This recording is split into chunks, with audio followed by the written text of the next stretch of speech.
السلام علیکم۔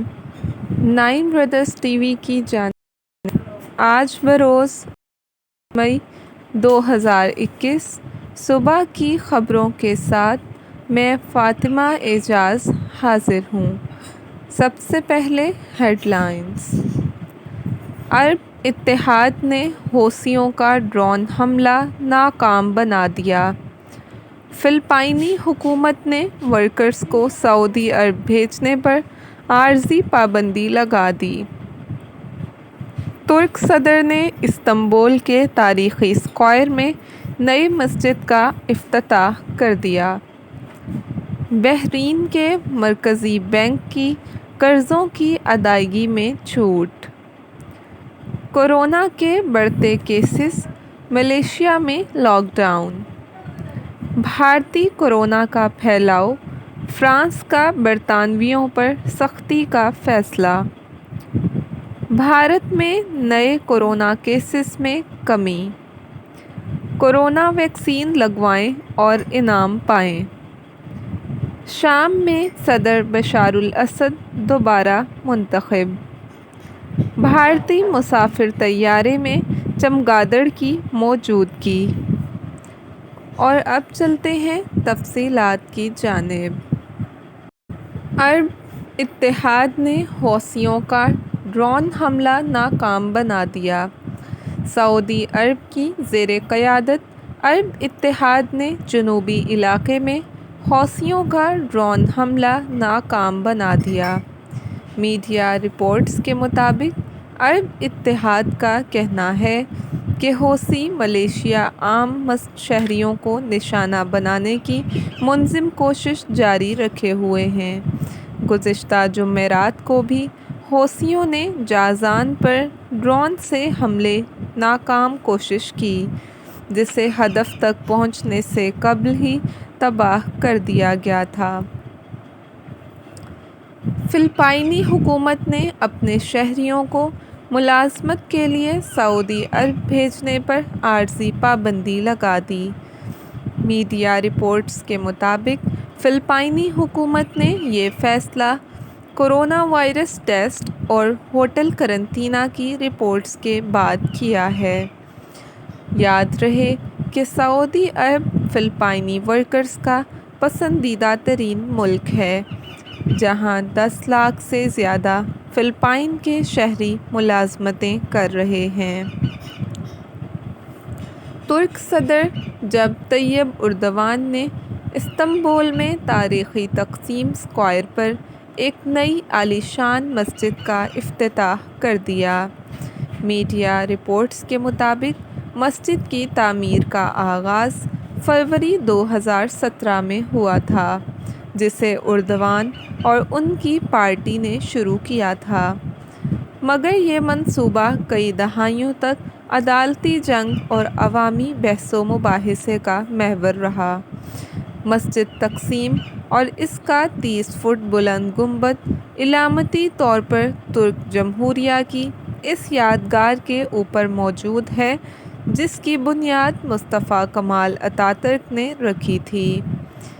یہ ان تعمیراتی منصوبوں میں سے ایک ہے جن کے ذریعے طیب ایردوان نے ترکی پر اپنا نشان چھوڑا ہے۔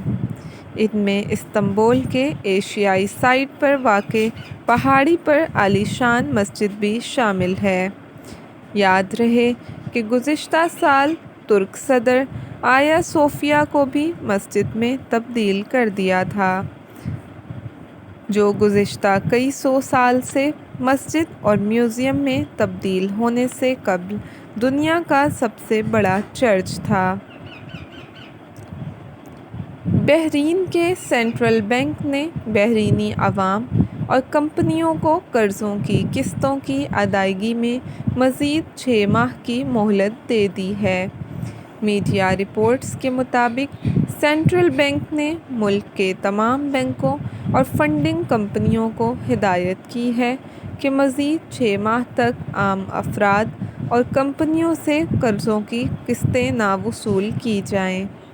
بحرینی میڈیا کے مطابق مرکزی بینک کی جانب سے مزید کہا گیا ہے کہ اضافی مہلت کے دوران کسی بھی قرض لینے والے فرد یا کمپنی سے کوئی فیس یا قسط کی رقم میں کوئی اضافہ وصول نہیں کیا جائے گا۔ متحدہ عرب امارات میں پچھلے 24 گھنٹے میں کورونا وائرس کے ریکارڈ 2,236 نئے مریضوں کی تصدیق ہوئی ہے۔ یہ تعداد ایک ماہ میں سب سے زیادہ ہے۔ نئے مریض مختلف قومیتوں سے ہیں۔ ان سب کی حالت مستحکم ہے اور انہیں ضروری علاج فراہم کیا جا رہا ہے۔ نئے کیسز کے بعد متاثرین کی تعداد بڑھ کر 5,65,451 ہو گئی ہے۔ امارات کی سرکاری خبر رساں ایجنسی نے وزارت صحت کے حوالے سے بتایا کہ گزشتہ 24 گھنٹوں کے دوران جدید تشخیصی آلات کی مدد سے کورونا کے مزید 2,39,852 ٹیسٹ کیے گئے ہیں۔ ملائیشیا نے ملک بھر میں 1 جون سے 2 ہفتے کے لیے مکمل لاک ڈاؤن کا اعلان کر دیا ہے۔ دارالحکومت کوالالمپور سے موصولہ اطلاعات کے مطابق ملک بھر میں 1 سے 14 جون تک لاک ڈاؤن رہے گا۔ ملائیشیا کے وزیر اعظم نے اس حوالے سے کہا ہے کہ لاک ڈاؤن کے دوران صرف ضروری معاشی اور سروسز سیکٹر کھلے رہیں گے۔ انہوں نے مزید کہا کہ نئی پابندیوں کے باعث متاثر ہونے والی کمپنیوں کے مالی معاونت کی جائے گی۔ ادھر امریکی میڈیا کی رپورٹس کے مطابق ملائیشیا میں روزانہ کورونا وائرس کے 8,000 سے زائد کیسز رپورٹ ہو رہے ہیں۔ برطانیہ میں کورونا وائرس کی بھارتی قسم پھیلنے لگی، جس کی وجہ سے فرانس نے برطانیہ سے آنے والے مسافروں پر پابندیوں میں سختی کرنے کا فیصلہ کر لیا۔ فرانس میں کورونا وائرس کی وبا سے مجموعی اموات 1,09,165 ہو چکی ہیں، جہاں اس کے اب تک کل کیسز 56,35,629 رپورٹ ہوئے ہیں۔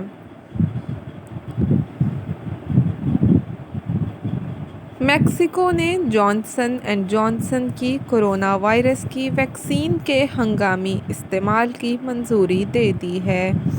میکسیکو میں کورونا وائرس کے باعث اموات کی تعداد 2,22,657 ہو گئی، جبکہ کیسز کی تعداد 24,05,722 ہو چکی ہے۔ آسٹریلیا کی ریاست وکٹوریہ میں لاک ڈاؤن کے پہلے روز مقامی منتقلی کے 4 کیسز رپورٹ ہوئے ہیں، جس کے بعد آسٹریلوی حکام نے لوگوں کو کورونا پابندیوں پر سختی سے عمل درآمد کرنے کی تلقین کی ہے۔ بھارت میں کورونا وائرس کے نئے کیسز میں کمی آئی ہے۔ گزشتہ روز ایک ماہ کے کم ترین کورونا کیسز رپورٹ ہوئے ہیں۔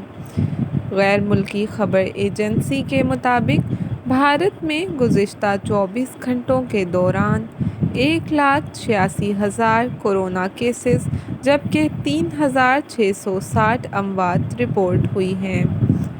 غیر ملکی خبر ایجنسی نے یہ بھی بتایا کہ بھارتی حکومت کی جانب سے ریاست مہاراشٹرا میں لاک ڈاؤن کی پابندیاں برقرار رکھنے کا فیصلہ کیا گیا ہے۔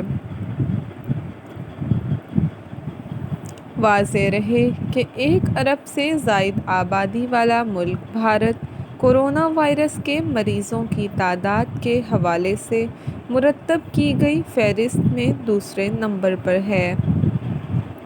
بھارت میں اس وائرس سے اب تک 3,18,895 ہلاکتیں ہو چکی ہیں، جبکہ اس سے متاثرہ 2,75,00,000 مریض سامنے آ چکے ہیں۔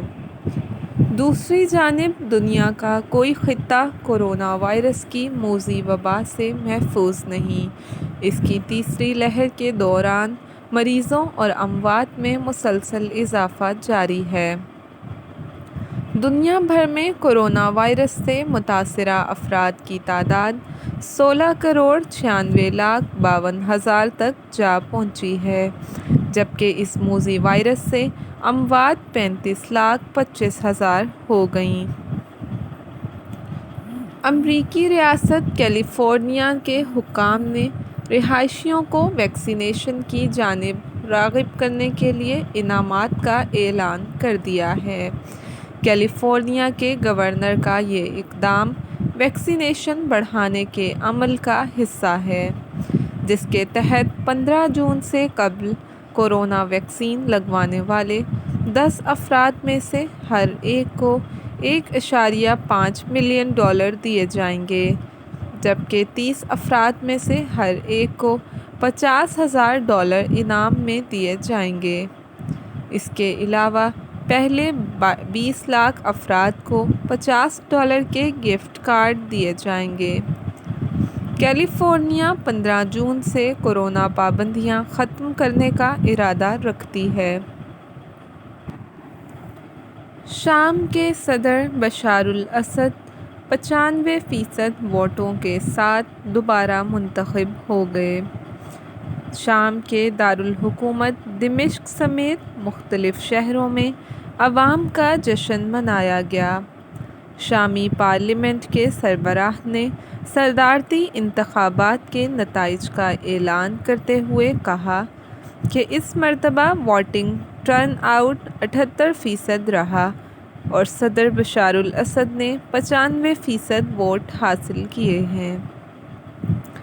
شامی حکومت کا کہنا ہے کہ صدارتی انتخابات کے انعقاد سے پتہ چلتا ہے کہ اشرے پرانے تنازع کے باوجود شام معمول کے مطابق کام کر رہا ہے۔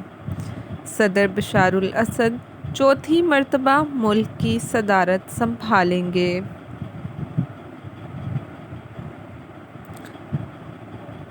انسانی حقوق کونسل کا فلسطینیوں سے زیادتیوں کی کھلی تحقیق کا فیصلہ۔ اقوام متحدہ کی انسانی حقوق کونسل نے گزشتہ روز غزہ میں اسرائیل اور حماس کے مابین 11 روزہ تنازع کے دوران ہونے والے جرائم کی بین الاقوامی تحقیقات شروع کرنے کا فیصلہ کیا ہے۔ انسانی حقوق کونسل میں پیش کی گئی قرارداد منظور کر لی گئی۔ کونسل کے رکن میں سے 24 نے قرارداد کے حق میں ووٹ دیا، جبکہ 9 ووٹ مخالفت میں پڑے۔ 14 رکن نے رائے شماری میں حصہ نہیں لیا۔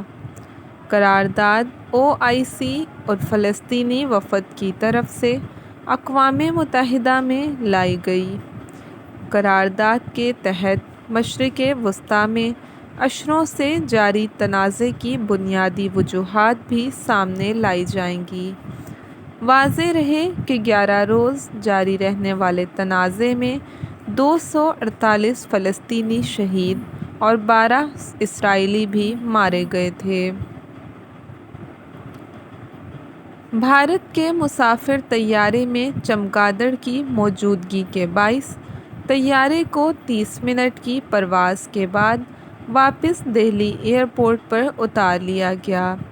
بھارتی میڈیا کے مطابق جمعرات کو دہلی ایئرپورٹ سے امریکہ کے لیے روانہ ہونے والے جہاز کے پائلٹ نے 30 منٹ کی پرواز کے بعد ایئر ٹریفک کنٹرول کو اطلاع دی کہ جہاز میں چمگادڑ موجود ہے، جس کے بعد پائلٹ نے جہاز واپس ایئرپورٹ پر اتار لیا۔ حکام کے مطابق جہاز کی لینڈنگ کے بعد وائلڈ لائف کے عملے کو طلب کیا گیا اور جہاز میں دوا کا اسپرے کرنے کے بعد چمگادڑ کو بزنس کلاس کے ایریا سے مری ہوئی حالت میں برآمد کر لیا گیا۔ رپورٹس کے مطابق جہاز کے مسافروں کو اس پورے واقعے کے دوران دوسرے جہاز کے ذریعے روانہ کر دیا گیا تھا۔ آج کے لیے اتنا ہی۔ 9 بردرز ٹی وی کو اجازت دیں، کل ملیں گے نئی خبروں کے ساتھ۔ خدا حافظ۔